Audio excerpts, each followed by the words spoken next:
అందరికీ నమస్కారం.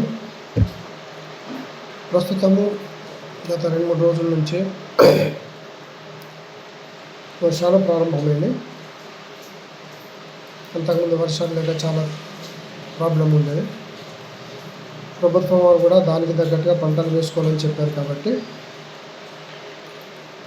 ఇప్పుడు వర్షాలు సక్రమంగా కురుస్తున్నాయి. కాబట్టి చెట్టు నాటే కార్యక్రమం ప్రతి గ్రామ పంచాయతీ పెట్టుకోవాలని చెప్పేసి నా యొక్క మనవి. గతంలో కూడా ఒకసారి వీడియో చేశాను దీని గురించే. ఎందుకంటే ఇప్పుడు వర్షాలు పడుతున్నాయి కాబట్టి చెట్లు తొందరగా మొలవడానికి అవకాశం ఉంటుంది. ప్రతి విలేజ్లో దీనికి ఇప్పుడు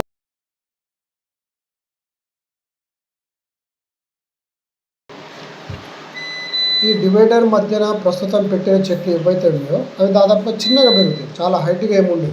మామూలుగా 7, 8, 9 ఫీట్ల కంటే ఎక్కువ పెరగవు. కాబట్టి ఇలాంటి చెట్లని ప్రతి గ్రామంలో ప్రతి స్ట్రీట్లో ఎక్కడ అనుకూలం ఉంటుందో అక్కడ ఖచ్చితంగా పెట్టాలి.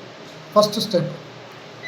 ఎందుకంటే అది కరెంటు స్తంభాల తీగల దాకా వెళ్ళే అంత లేవు. అవి బాగా అంటే 5, 6, 7 ఫీట్ల కంటే ఎక్కువ పెరిగి కాబట్టి ఖచ్చితంగా పెట్టాలి. అలా పెట్టడం వల్ల ఆ గ్రామం మొత్తం పచ్చదనం అయిపోయి చల్లగా ఉంటుంది.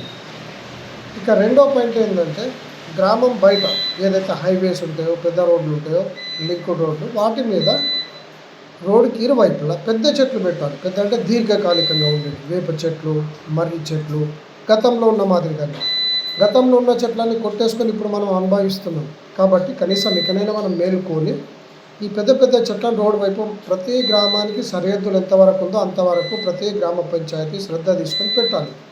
అప్పుడేమైపోతుంది, ఈ గ్రామ పంచాయతీ ఎండింగ్ అయిపోయేసరికి మళ్ళీ ఇంకో గ్రామ పంచాయతీ మళ్ళీ వాళ్ళు పెట్టుకుంటారు. కాబట్టి మొత్తం స్ప్రెడ్ అయిపోతుంది.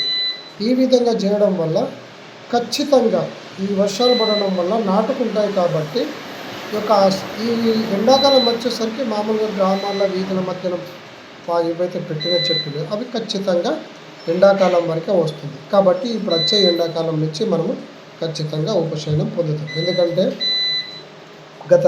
ఈ పోయిన ఎండాకాలంలో ప్రభుత్వం వారు చెప్పిన ప్రకారంగా, వాతావరణ శాఖ చెప్పిన ప్రకారంగా 1.6 డిగ్రీల సెల్సియస్ అధికంగా ఉంటుందని చెప్పారు. అంటే దానివల్ల ఏంటంటే ఉంటుంది, కానీ దాని నుంచి మనం ఉపశమనం పొందడానికి అవకాశం ఉంటుంది.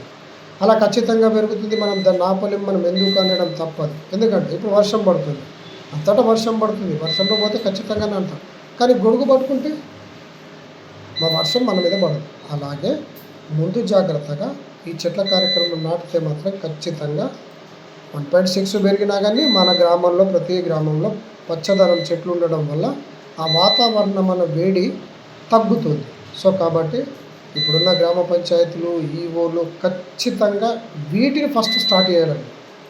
ఇక మూడో పాయింట్, ఎక్కడెక్కడైతే కరెంటు స్తంభాలకు తీగలు ఉన్నాయో ఆ తీగల్ని మాత్రం కొద్దిగా కిందికి రాకుండా జాగ్రత్త వహించి వాటిని జేవైర్ బట్టి మంచి కట్టి పైన పెట్టే ప్రయత్నం చేయాలి.